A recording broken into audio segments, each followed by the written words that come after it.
ഓം സിന്ദൂരാരുണവിഗ്രഹാം ത്രിണയനാം മാണിക്യമൗലിസ്ഫുരത്താരാനായകശേഖരാം സ്മിതമുഖീമാപീനവക്ഷോരുഹാം പാണിഭ്യാമലിപൂർണരത്നചഷകം രക്തോത്പലം ബിഭ്രതീം സൗമ്യാം രത്നഗടസ്ഥരക്തചരണാം ധ്യായേത് പരാമംബികാം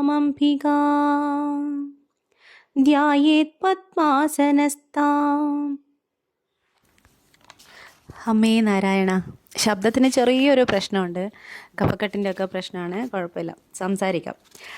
ഈ ഒരു ബുക്ക് ഉണ്ടല്ലോ, ഞാൻ എൻ്റെ മോളെ പ്രഗ്നൻ്റ് ആയ സമയത്ത് ബ്ലീഡിങ് ഒക്കെ ആയിട്ട് കിടന്നപ്പോൾ കൊറോണ സമയമായിരുന്നു. അപ്പോൾ ആരോടും ഒരു ഇൻട്രാക്ഷൻ ഒന്നും ഇല്ലാതിരിക്കുമ്പം എനിക്ക് ഏറ്റവും ഇഷ്ടം എഴുതാനാണ്.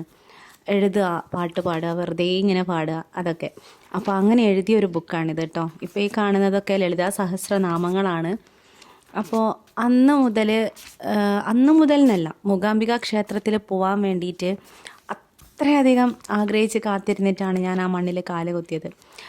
ചിന്തിക്കുമ്പോഴേക്കും പോയി വരുന്ന ഒരുപാട് ജനങ്ങളുണ്ട്. എപ്പോഴും തോന്നുമ്പോൾ പോയി വരുന്നവരുണ്ട്. പക്ഷേ അതും ഒരാനന്ദമാണ്. പക്ഷെ നമ്മളൊരു കാര്യം ആഗ്രഹിച്ചിട്ട് അത് എന്താ പറയുക, ആഗ്രഹിക്കുമ്പോഴേക്കും കിട്ടുന്നതിനേക്കാളും അതിനു വേണ്ടി കാത്തിരുത്തിയിട്ട് നമുക്കത് എന്തെങ്കിലുമൊക്കെ എഫേർട്ട് ഇട്ടിട്ട് കിട്ടുമ്പോൾ അതിന് ആ സെയിം സംഭവത്തിൽ നമുക്ക് മാക്സിമം എത്രത്തോളം സന്തോഷിക്കാൻ പറ്റും എന്നുള്ളതും കൂടെ മനസ്സിലാവും.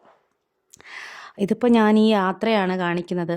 എൻ്റെ അമ്മയുടെ മണ്ണിൽ എൻ്റെ ആ കാല് വയ്ക്കാൻ വേണ്ടി ഞാൻ അത്രയും ആഗ്രഹിച്ച് പോകുന്നൊരു യാത്രയാണ് നിങ്ങൾക്ക് കാണിച്ചുകൊണ്ടിരിക്കുന്നത്. ട്രെയിനിലാണ് കേട്ടോ പോയത്.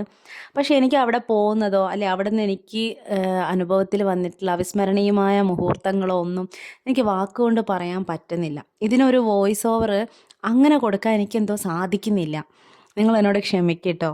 അപ്പോൾ ഞാൻ ഇതിൻ്റെ ക്യാപ്ഷൻ പോലെ പറയാതെ ഞാൻ കുറച്ച് കാര്യങ്ങൾ, ഞാൻ ആ ബുക്കിൽ എഴുതിയ കുറച്ച് എൻ്റെ ചിന്തകളെപ്പറ്റി ഞാൻ അന്ന് എഴുതി വെച്ച പേജുകൾ ഓരോന്നായിട്ട് വായിക്കാമെന്ന് വിചാരിക്കുക കേട്ടോ. ഞാൻ എഴുതിയത് നിങ്ങൾക്ക് എത്ര പേർക്ക് മനസ്സിലാവുമെന്ന് അറിയില്ല, എങ്കിലും ഞാൻ വായിക്കാം. സർവം കൃഷ്ണാർപ്പണമസ്തു. അനുഭവിക്കുന്ന ദുഃഖത്തിനും സന്തോഷത്തിനും നിങ്ങൾ ദൈവത്തോട് നന്ദി പറയൂ. സദാ നാരായണനെ സ്മരിക്കൂ. സർവ്വതും ഭഗവാനിൽ സമർപ്പിക്കൂ. നീ ആരാണ് എന്ന് കണ്ടെത്തൂ. സർവം കൃഷ്ണാർപ്പണമസ്തു. ഇത് ഞാനിപ്പോൾ ഞാൻ വിശ്വസിക്കുന്ന ആ ഒരു ഹൈന്ദവ ആചാരത്തിൽ വരുന്ന വാക്കുകളാണ് ഉപയോഗിച്ചതെങ്കിൽ കൂടി ഇതിനെല്ലാം പകരം വയ്ക്കാൻ മറ്റുള്ള എല്ലാ മതത്തിലും ആളുകളുണ്ട്, വിശ്വാസങ്ങളുണ്ട്. അപ്പോൾ അതുപോലെ നമ്മളെ കണ്ടെത്തുക എന്നത് തന്നെയാണ് ഈശ്വരനിലേക്ക് എത്തുക എന്നൊരു ചിന്ത കേട്ടോ. എനിക്ക് എന്നിലേക്കുള്ള ദൂരമാണ് ഞാനും നാരായണനും തമ്മിൽ. മരണമേ നീ മാത്രം പാരിതിൽ നിൽക്കുന്നു, മരണമില്ലാതൊരു മഹാസത്യമായി. ഞാൻ എൻ്റെ അമ്മമ്മേനോട് സംസാരിക്കുമ്പോൾ എഴുതിയ കുറച്ച് കാര്യങ്ങളുണ്ട് കേട്ടോ, വായിക്കട്ടെ. അമ്മമ്മേ, നിങ്ങൾക്ക് ഈ ലോകത്തെ ഏറ്റവും ഇഷ്ടം ആരോടാ? എനിക്ക് ആരെ ഇഷ്ടമല്ല, ആരോടുമില്ല. ദുഷ്ടത്തി. എന്തിനാ എപ്പോൾ ചോദിച്ചാലും ഇങ്ങനെ പറയുന്നേ? ഒരിക്കലും ശാന്ത പറഞ്ഞിട്ടില്ല ആരോടാണ് ഏറ്റവും ഇഷ്ടമെന്ന്. പക്ഷേ അക്ഷരങ്ങൾക്കപ്പുറം വ്യക്തമായ സ്നേഹത്തിന് ഞാൻ ആദ്യമെത്താൻ എനിക്ക് മത്സരിക്കാൻ ഒരേ ഒരാൾ മാത്രമേ ഉണ്ടായിരുന്നുള്ളൂ, ശാന്തേൻ്റെ ഉണ്ണിക്കണ്ണൻ. ഭഗവാനോട് കാണിച്ച സ്നേഹത്തിൽ മാത്രമേ എനിക്ക് അമ്മമ്മേനോട് കുശുമ്പ് തോന്നിയിരുന്നുള്ളൂ കേട്ടോ. എന്നിട്ടോ കൊണ്ടുപോയി കളഞ്ഞു കണ്ണൻ. ഗുരുവായൂർ നടയിൽ അന്തിയുറങ്ങാൻ കിടക്കുന്നവരോട്, ഭഗവാന്റെ പ്രസാദം മാത്രം കഴിച്ച് ഭഗവാന്റെ നടയിൽ സമാധാനത്തോടെ ഉറങ്ങുന്നവരോട് കൊതി തോന്നിയവളാണ് എൻ്റെ അമ്മമ്മ. ആരെയും പേടിക്കണ്ട, നഷ്ടപ്പെടുമെന്ന് ഭയന്ന് ഒന്നും അടക്കി പിടിക്കാനില്ല, നാളെയെക്കുറിച്ച് ഒരാദിയുമില്ല. എല്ലാം ഭഗവാനിൽ സമർപ്പിച്ച് ഭഗവാന്റെ വിളിക്കായി കാത്തു കിടക്കുന്നവർ. പക്ഷേ എൻ്റെ ശാന്തപ്പെണ്ണെ, അവരെ പോലെ അവിടെ മാത്രം ഒതുക്കി നിർത്തിയാൽ എങ്ങനെയാണ് അമ്മമ്മ ഭഗവാൻ ഏൽപ്പിച്ച കാര്യങ്ങൾ ചെയ്ത് തീർക്കുക? ധർമ്മബോധത്തോടെ ഇനിയുമുണ്ട് മുൻപോട്ട് കാര്യങ്ങൾ. ശാന്തയ്ക്ക് ദൈവത്തിൻ്റെ കൈകളാവാൻ ഒത്തിരി കാര്യങ്ങളുണ്ട്.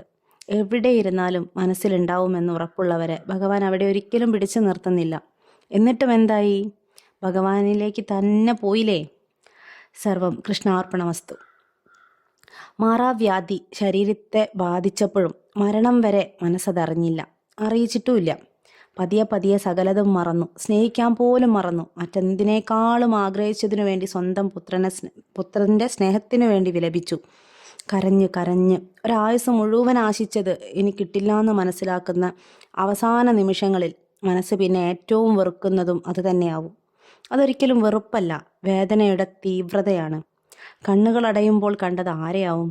നാരായണ, നീ തന്നെയാവും. ഒരിക്കൽ കൂടി നാരായണ, തിരിച്ചു തരൂ. കണ്ണാ നീ ആടിയ ലീലകളൊന്നോടി ആടൂലേ, കണ്ണാ നീ ആടിയ ലീലകളൊന്നോടി ആടൂലേ, കണ്ണാ നീ ആടിയ ലീലകൾ ഒന്നോടി ആടൂലേ. എനിക്ക് ഭയങ്കര ഇഷ്ടമാട്ടോ ആ പാട്ട്. അമ്മമ്മ ഉണ്ടായിരുന്ന സമയത്ത് ആ പാട്ട് ഇറങ്ങിയിട്ടില്ല. ഉണ്ടായിരുന്നെങ്കിൽ അമ്മമ്മയ്ക്ക് അത് ഏറ്റവും പ്രിയപ്പെട്ട പാട്ടായേനെ. നിസ്വാർത്ഥമായിട്ട്, നിഷ്കളങ്കമായിട്ട്, ആത്മാർത്ഥമായിട്ട്, സത്യമായിട്ട് സ്നേഹിക്കാൻ കഴിഞ്ഞുവെങ്കിൽ മരണം എങ്ങനെ അതിലൊരു വിരഹം ഉണ്ടാക്കും? കഴിയില്ല, ഒരിക്കലും കഴിയില്ല. ശരീരഭാരത്തെ വെടിയുന്നതല്ലാതെ, വികാരങ്ങൾ അവസാനിക്കുന്നതല്ലാതെ മറ്റെന്താണ് ഞാൻ സ്നേഹിച്ച ആ ആത്മാവിന് സംഭവിക്കുന്നത്? ആത്മാവ് കൊണ്ട് ആത്മാവിനെ സ്നേഹിക്കാൻ കഴിഞ്ഞുവെങ്കിൽ ആ സ്നേഹത്തിന് എങ്ങനെയാണ് അന്ത്യം സംഭവിക്കുന്നത്? ഒരിക്കലുമില്ല. ദൈവത്തെപ്പോലെ സ്നേഹിക്കൂ. ഞാൻ അറിഞ്ഞ ദൈവത്തിന് രൂപമില്ല. ഞാൻ സ്നേഹിച്ച എൻ്റെ ശാന്തയ്ക്കും ഇന്ന് രൂപമില്ല. സ്നേഹം അവസാനിക്കുകയില്ല. നിന്നിലേക്കെത്തുവാൻ ദൂരമില്ലാതെയായി. അത് ഞാൻ കടമെടുത്ത വരികളാട്ടോ. ആരോ എഴുതി വെച്ചതാ, ഏതോ ഒരു സിനിമാ പാട്ടിലുള്ളതാണ് കേട്ടോ. അങ്ങനെ പിന്നെ കുറേ കാര്യങ്ങൾ എഴുതിയിട്ടുണ്ട്. ഇതൊന്നും വായിച്ചാൽ ചിലപ്പോൾ ഇതിനൊക്കെ ഞാൻ എക്സ്പ്ലനേഷൻ തന്നുകൊണ്ട് അടുത്ത വീഡിയോ ചെയ്യേണ്ടി വരും കേട്ടോ. പിന്നെന്താ, ഒന്നുമില്ല. സർവം കൃഷ്ണ.